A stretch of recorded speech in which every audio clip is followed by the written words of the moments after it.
Now, let's get to our conversation for this morning. But before we go to the report from the World Bank, we'll look at some of our top stories. And you're wondering, who are we? It's me and Dr. Aliyu Ilias joining us this morning right here in the studio to help us have this conversation.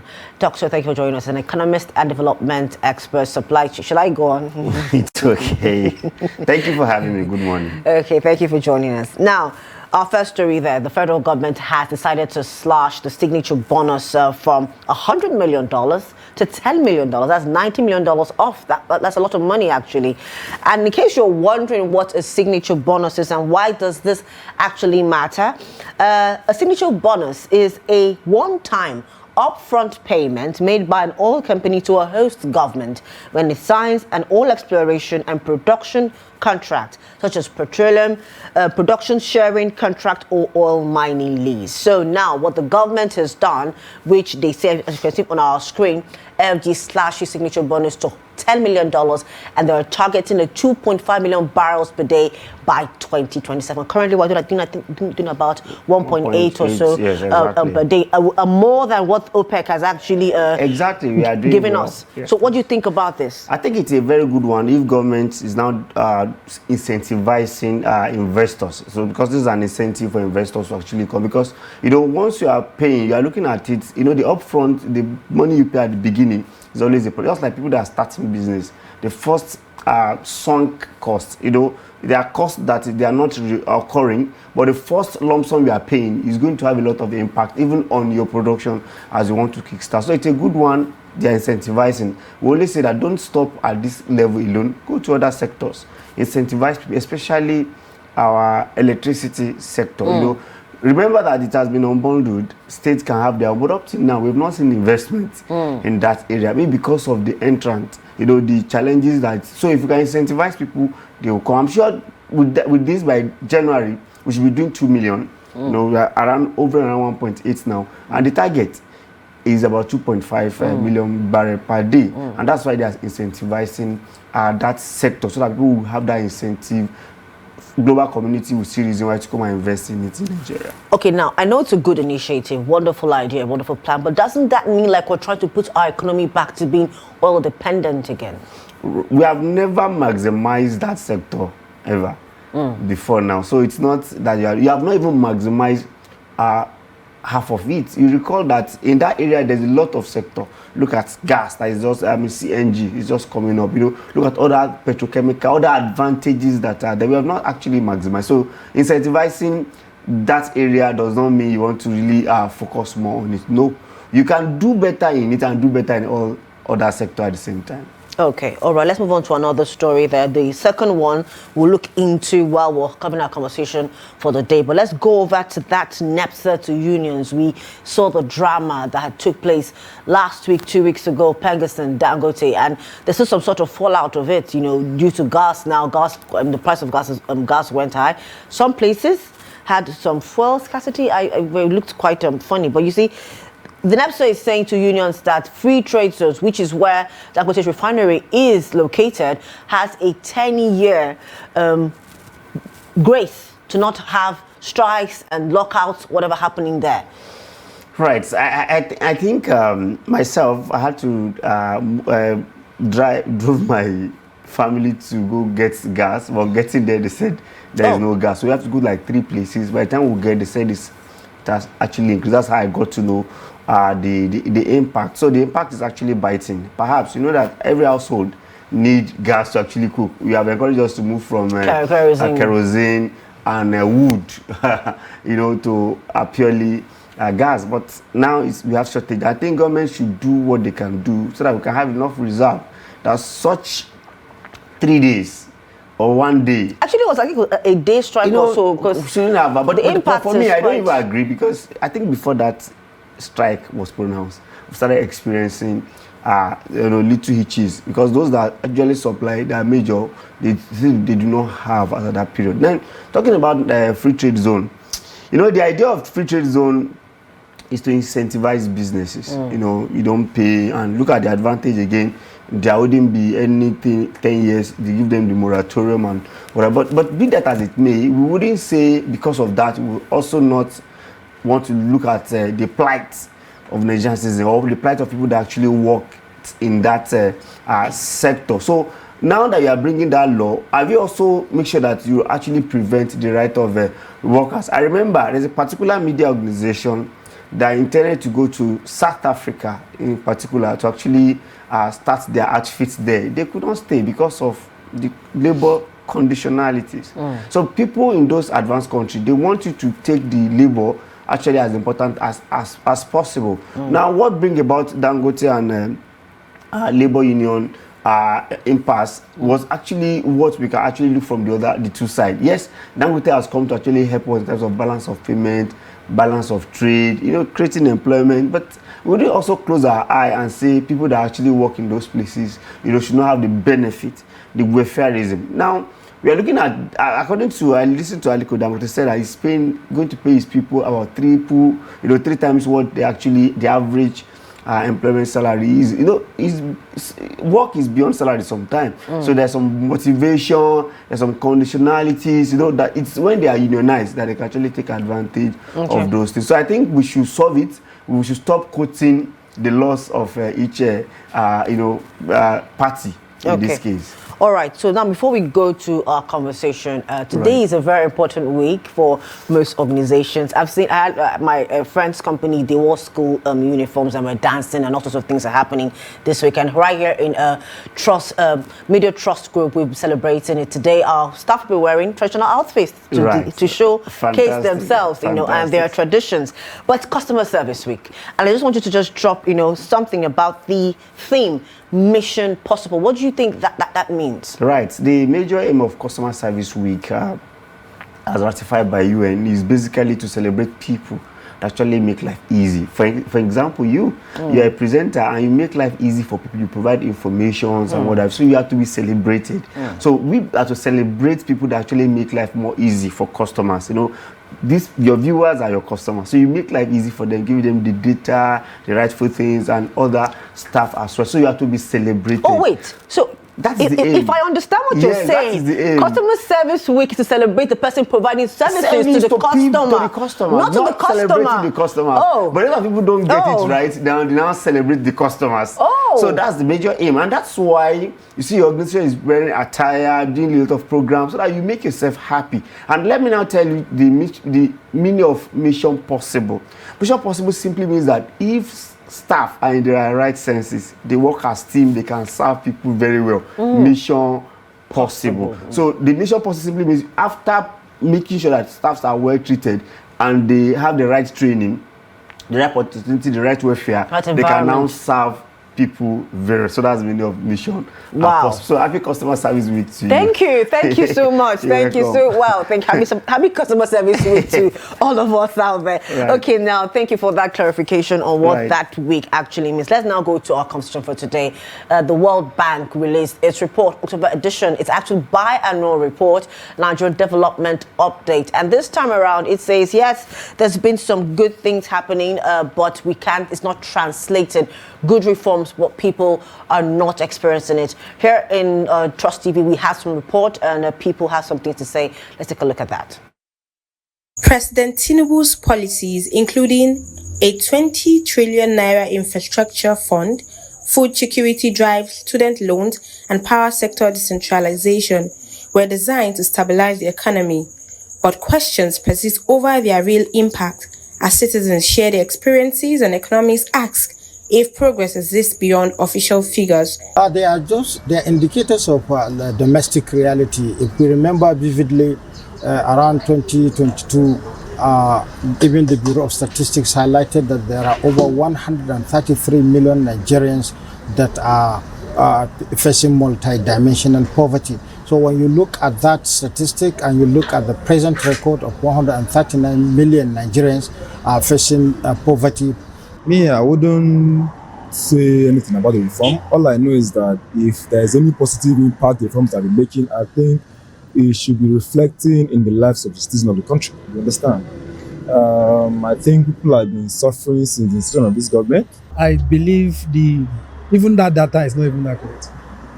Number of persons suffering in Nigeria is more than 39 million. They are more than 39 million. This is not just saying because this. This is what I'm feeling. I have families, my family have family, my friends, everybody, we are feeling it. Currently, you that you are earning 100,000 in Nigeria, you are in poverty. Whether you are married, you are single, you are in poverty. President Bola Tinubu, I know him. He's a real technocrat. But what happened now is that the people who are working for him, they need to put a technocrat there as well, who will go to the downtrodden. That the people that they really benefit from the reforms. It's not just going to be on the rhetorics. In Maiduguri, residents offered mixed views on the report. Some argued that poverty levels are even higher than the World Bank's estimate, blaming hunger and insecurity for crippling farming and local trade. Others credited government efforts like cash transfers and education loans for providing some relief.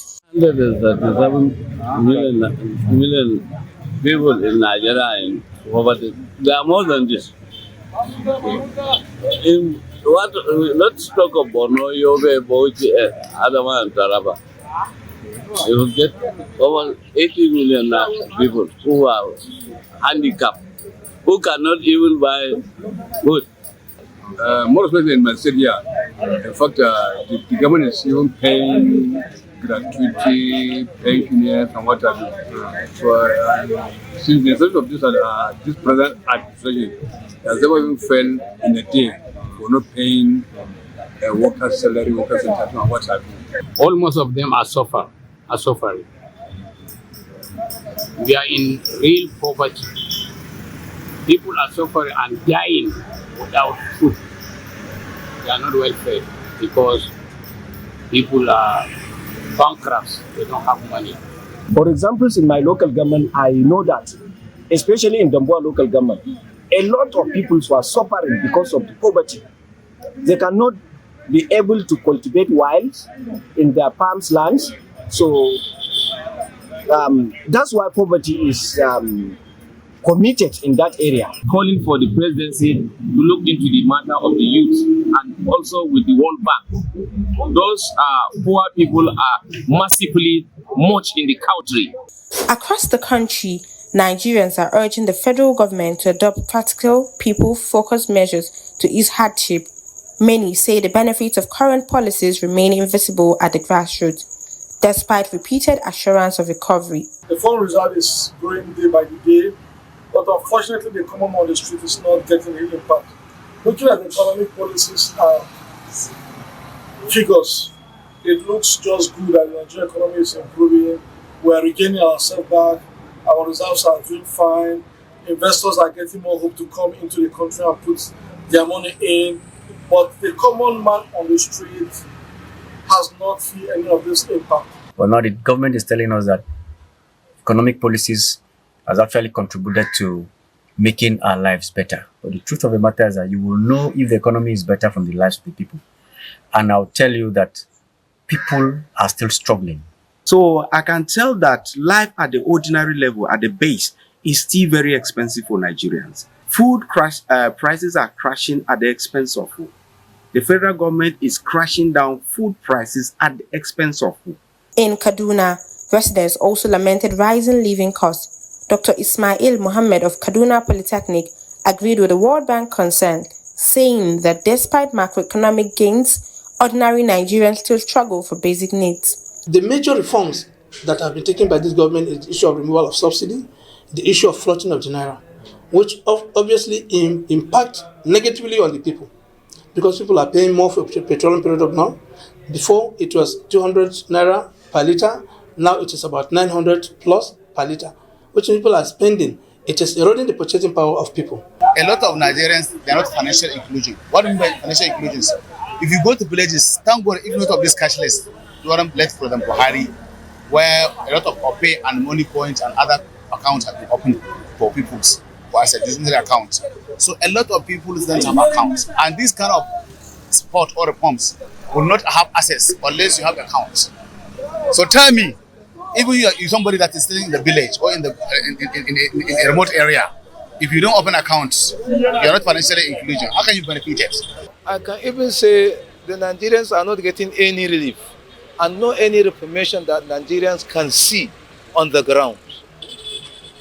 rather to say the food stuff is now become very cheap, but there is no money to purchase. If government needs to assist Nigerians, they have to provide all these social amenities like fertilizers, chemicals that our farmers have been using in the farm. The presidency, however, rejected the World Bank's figure, calling them outdated and inaccurate.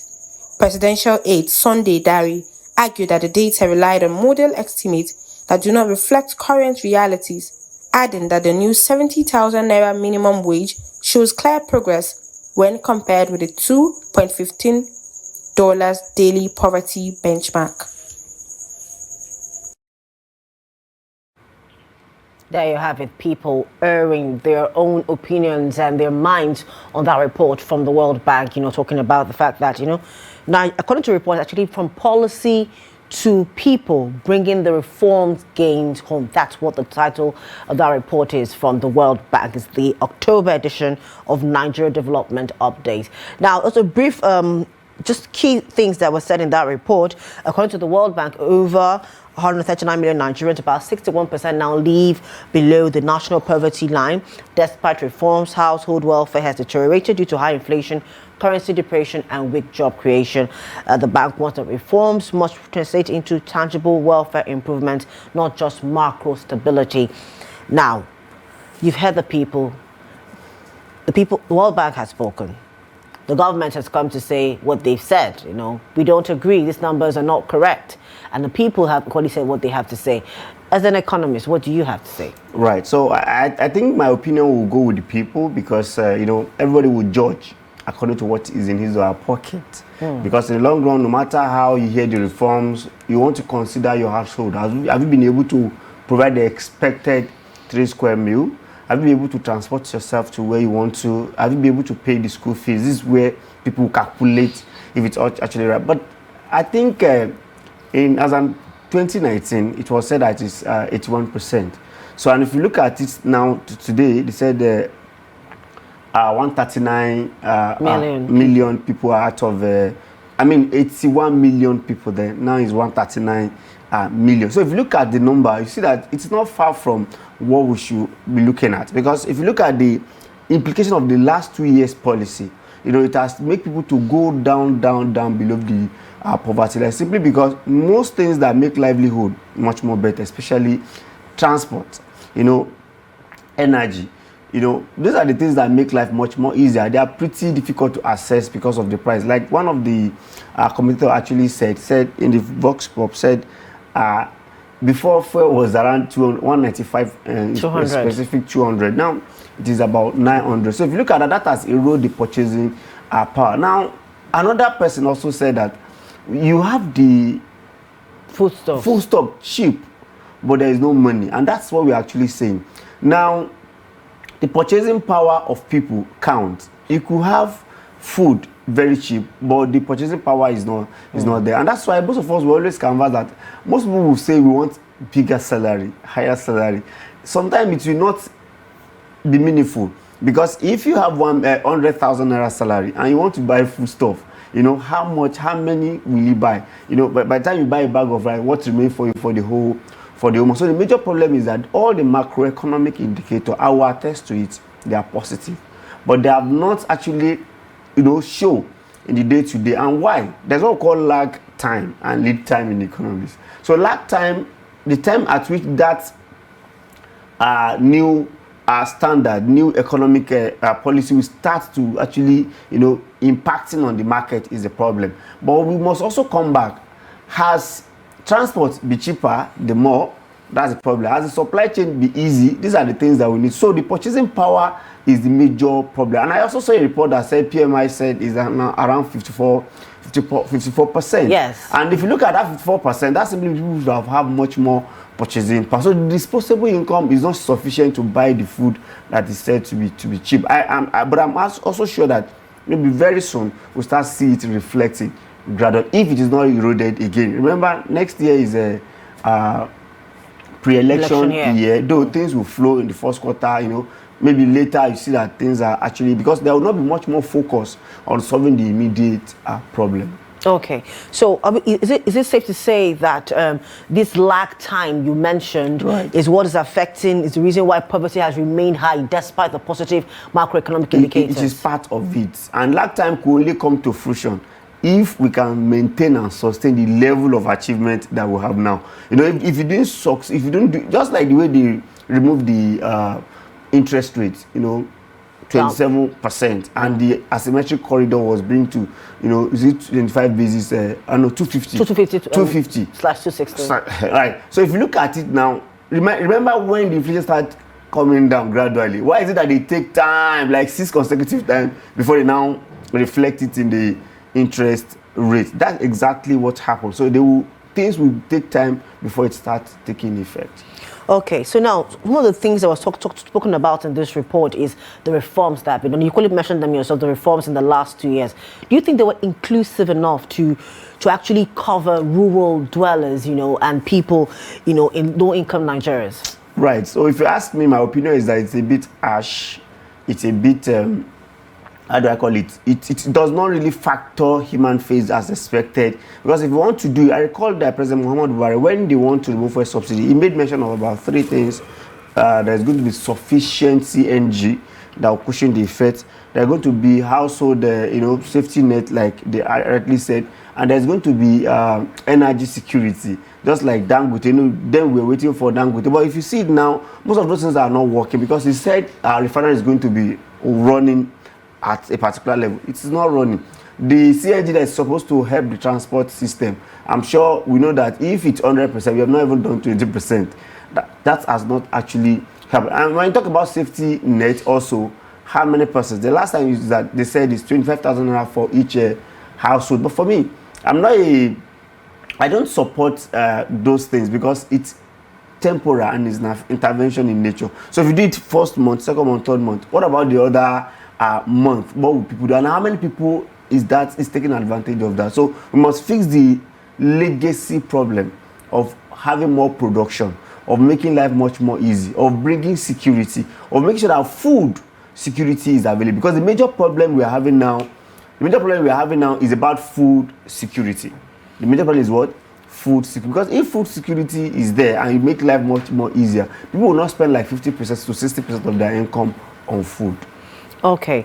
Now, last week on the program, precisely last week, a day to today, we had talked about state and local government impact on the Nigerian economy. So now, this question is to them: what role should they actually play in poverty reduction? Right. You know, I think we should blame the president for that, and I'm saying that simply because we've seen different presidents. No, our president is not having a policy framework that translates to local government, to state and local government. Let me give you an example. During President Olusegun Obasanjo, they have what we call NEED, National Economic Empowerment Development Strategy.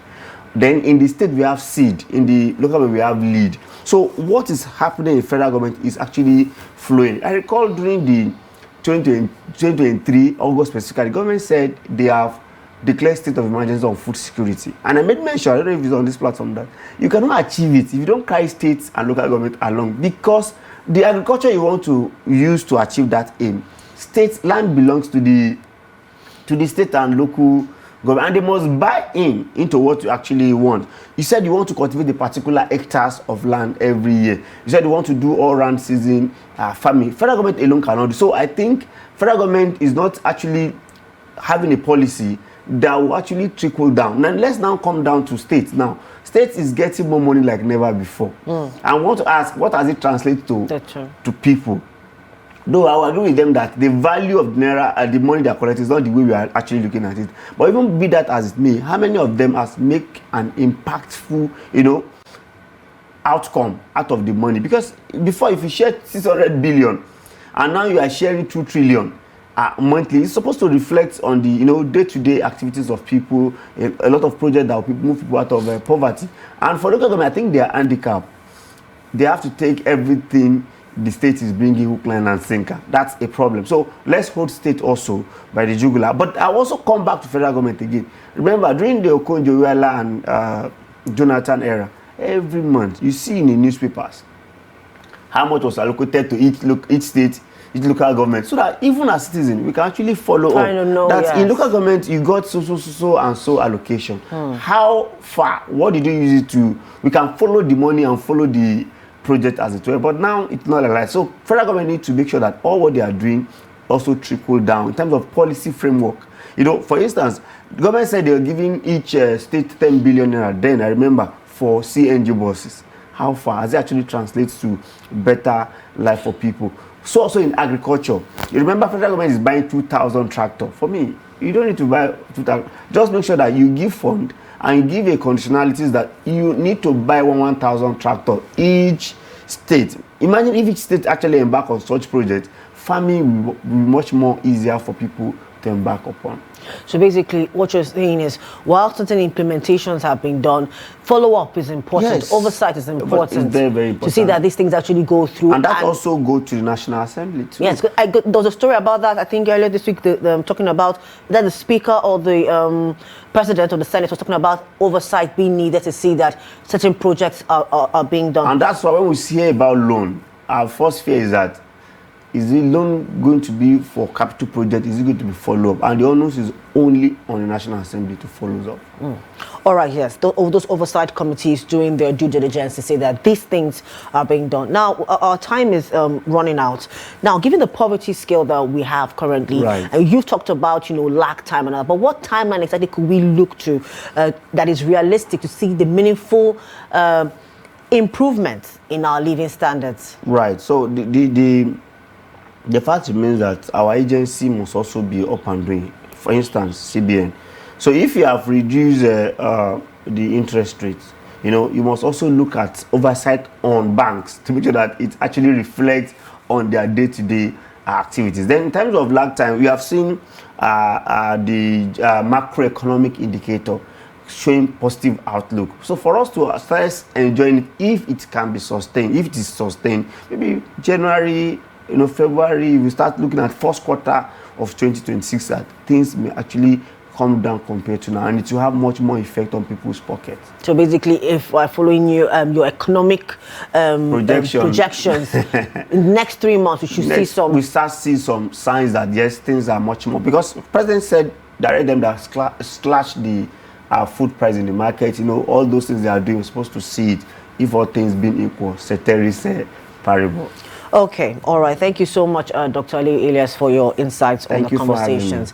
We're talking about the World Bank's, the World Bank's report on Nigeria's outlook for October 2025. It's actually a biannual report, and if you want to see more what they say, you could go to the website there and read more on it. And the doctor here has been sharing his insights with us. He actually agrees to a certain extent with the people that although these reforms have been there, the positive impact has not been felt by the ordinary and average Nigerian. That's much for you on the program today and this week. For more of our programs, documentaries, and news, do well follow us on our social media platforms and on our YouTube live stream. I've been your host this morning, Chiamaka Mwafo. Same time, same place next week. Bye for now.